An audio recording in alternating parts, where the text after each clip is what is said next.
Hi, folks, and welcome again to Dispatches.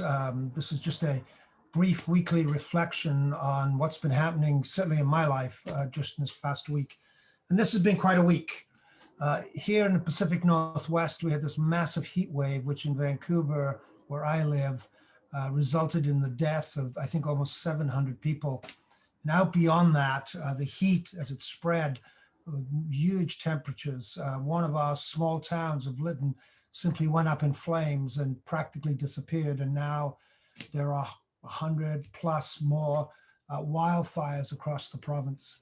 What I was aware of in conversations with people was how quickly the blame game began, particularly towards our governments. That, for example, and some of this is just bureaucratic incompetence, that in the fires that were going on in Lytton, one element of government was calling up people about their cattle and their cattle being in danger, but not about the people.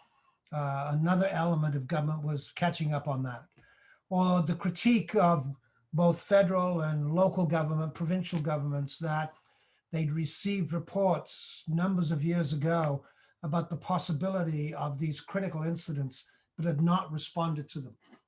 And so what you began to see was, at one level, the inability actually of our large centrist governments to deal with these crises. At the same time, the stories that begin to emerge are the ways in which local people on the ground in that little town of Lytton, how they began to warn each other and how it was their actions in the local on the ground that got people out and most people's lives saved. Or as these people moved out of their towns into other centers, people in those other centers were coming together to help and to act and to resource them. And I think what we're beginning to discover is that we've created governmental systems at the level of nations and states and provinces that can function well within certain limits and tensions. But as increasingly the environmental crises, the political and the social crises grow, we're discovering that the systems that we've created outside of the local are less and less able to engage them.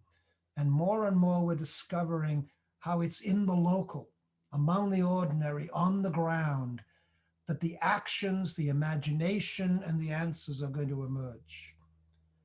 And that's where we need to put our attention as God's people. How we dwell in the local, how we are attentive, and how we are inviting activities that address these critical issues that we're facing. Have a good week, and God bless, and thank you.